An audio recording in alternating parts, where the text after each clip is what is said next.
சப்பி பேபிஸ் அப்படின்னா healthy babies நினைக்கிறீங்களா? ஆக்சுவலி அது ஃபியூச்சர் ப்ராப்ளம் ஸ்டார்ட் ஆக போகுதுன்னு தான் அர்த்தம்.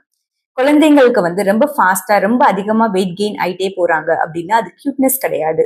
அது ஆக்சுவலி ஒரு ரிஸ்க் தான். குழந்தைங்களுக்கு சீக்கிரமாவே சுகர், பிபி, தைராய்டு இந்த மாதிரி இஷ்யூஸ் வர்றதுக்கான பாசிபிலிட்டிஸ் நேச்சுரலாவே அதிகமாகும். எப்பவுமே ஞாபகம் வச்சுக்கோங்க, ஒரு ஹெல்தி பிளேட்டும் டெய்லி பிசிக்கல் ஆக்டிவிட்டி இது ரெண்டு தான் ஒரு ஹெல்தி சைல்ட கொடுக்கும்.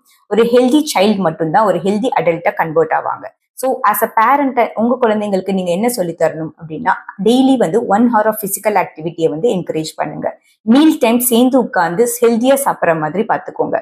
அவங்களோட ஸ்கிரீன் டைமை கம்மி பண்ணுங்க. ஜங்க் ஃபுட்ஸை அவாய்ட் பண்ணுங்க. இப்படி பண்றது மூலியமா உங்களோட குழந்தைங்களுடைய சைல்ட்ஹுட் ஒபிசிட்டியை நீங்க கண்ட்ரோல் பண்ண முடியும். ஸோ குழந்தைங்களுடைய வெயிட்டையுமே ஃப்ரீக்வெண்டா செக் பண்றது பிளஸ் அவங்களோட குரோத்தை மானிட்டர் பண்றது ரொம்பவே முக்கியம். ஏதாச்சும் டவுட் இருந்துச்சு அப்படின்னா உங்க பீடியாட்ரிஷியனை உடனே கன்சல்ட் பண்ணுங்க.